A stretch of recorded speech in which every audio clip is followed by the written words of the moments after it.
வணக்கம் மகளே. பிரான்ஸ்ல இந்த பாலினம் சார்ந்த சம்பள அதிகரிப்பு கட்டாயம் மேற்கொள்ளப்பட வேண்டும் அப்படின்ற கோரிக்கை விடுக்கப்பட்டிருந்தது கனகாலமாகவே. இதற்கு அரசு செவிசாய்த்து இப்ப ஒரு தீர்மானத்த கொண்டு வர இருக்கின்றது.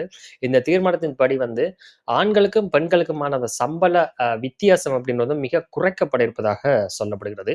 இதுவரைக்கும் இப்ப வரைக்குமே பிரான்ஸ்ல ஆண்கள விட பெண்களுடைய சம்பளம் உண்மையில குறைவு. கிட்டத்தட்ட 14லிருந்து 21% வரைக்கும் அந்த வித்தியாசம் மாறுபடலாம். அவர்கள் செய்ற வேலைகள பொறுத்து அந்த சம்பளம் குறைவாக, அதாவது பெண்கள் ஆண்கள விட குறைவாக தான் பெறுகிறார்கள் அப்படின்னு சொல்லி சொல்லப்படுகிறது. கிட்டத்தட்ட ஒரே வேலைய வேறு வேறு கம்பெனில செய்ய கூட பெண்களுக்குரிய அந்த சம்பளம் குறைவாக தான் இருப்பதாக சொல்லப்படுகிறது. இந்த வித்தியாசத்த அதாவது இந்த பாலினம் சார்ந்து இந்த சமத்துவம் கொண்டு அந்த வித்தியாசம் இல்லாமல் பண்ணணும் அப்படின்றதுக்காகத்தான் இந்த சட்டமூலம் புதிதாக கொண்டு வரப்படுவதாக சொல்லப்படுகிறது. இது முற்று முழுதாக தனியார் துறையை இலக்கு வைத்து தான் கொண்டு வரப்படுவதாகவும் சொல்லப்பட்டிருந்தது. இந்த நிலையில் இதுக்கு பிறகு ஒவ்வொரு தனியார் துறையா இருக்கிற எல்லாருமே ஆண்கள், பெண்கள் அப்படின்னு சொல்லி அங்க வேலை செய்றதாக இருந்தால், அவர்களுக்கு எவ்வளவு எவ்வளவு சம்பளம் குடுக்குறோம் அப்படின்றது நேரடியாக வெளிப்படுத்தப்பட வேண்டும் அப்படின்னு சொல்லி சொல்லப்பட்டிருக்கின்றது. இதை தாண்டி அரசாங்கம் அத கண்டுபிடிக்கப்பட்டால், அவர்கள் மிகப்பெரிய அளவு அபராதம் விதிக்கக்கூடிய ஒரு ஒரு சட்டமூலத்தில அதற்கும் ஒரு இடத்த குடுத்திருப்பதாக சொல்லப்பட்டிருக்கின்றது. இதற்கு பிறகு அதாவது இத கொண்டு வரக்கூடிய காரணமே அவர்கள் என்ன சொல்றாங்கன்னு சொன்னால், பெண்களுக்கும் ஆண்களுக்குரிய சகல அந்த சரி உரிமையை நாங்க பெற்றுக் கொடுக்கிறோம் அப்படின்ற மாதிரி சொல்லியிருக்கிறார்கள்.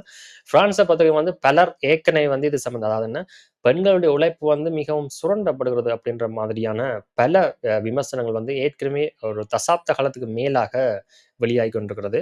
பல பெண்கள் அமைப்பு இதற்காக எல்லாம் போராடி கொண்டே இருக்கிறார்கள். அது ஒரு பெரிய தனியார் துறையா இருந்தாலும் சரி, சின்ன சின்ன கடைகள்ல வேலை செய்யறா கூட பெண்களுக்குரிய விஷயத்துல அவர்கள் பின்தங்கி அதாவது அந்த சம்பளம் அப்படின்ற விஷயம் பின்தங்கித்தான் இருக்குது அப்படின்றது ஒரு நீண்ட காலமே அவர்களுக்கு அது ஒரு பெரிய கேள்வியாக இருந்தது. என்று சொன்னா அவையும் அதிக அளவு நேரம் வேலை செய்கிறார்கள் தான். ஆனால் ஆண்கள பொறுத்தவரைக்கும் என்ன அப்படின்னு சொல்லி சொன்னால், அது வேலைகள பொறுத்தும், சில பிரச்சனைகள பொறுத்தும் இல்லதுன்னு சொல்லி சொன்னா என்ன, பெண்கள் அப்படின்றத தாண்டி அதாவது உதாரணமா சொன்னா ஆண் வேலைக்கு அதாவது ஆண்களுடைய வேலை சரியான வேலை அப்படின்றது கஷ்டமா இருக்கலாம். இல்ல இது தனி அத விட என்ன குடுக்குற சம்பளத்துக்கு வேலை வாங்கப்படலாம்.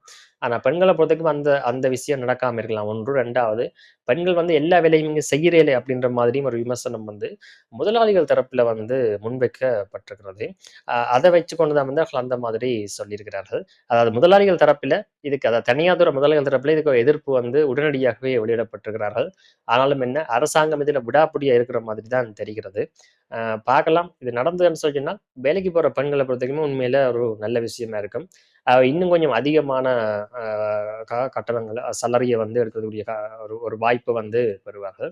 அதுக்காக பெண்கள் எல்லா இடத்துலயுமே குறைந்த சலரி தான் பெறுகிறார்கள் அப்படின்னு சொல்லி ஒரு நாளுமே இல்ல. நீங்கள் பெண்கள் சொந்தமா செய்ற பல வியாபாரங்கள்ல அவர்கள் மிகப்பெரிய அளவில காச குவிக்கிறார்கள் என்றே சொல்லலாம். ஆண்கள் எல்லாமே கிட்ட போயில்லாத காசு எல்லாம் பெண்கள் உழைக்கிறார்கள்.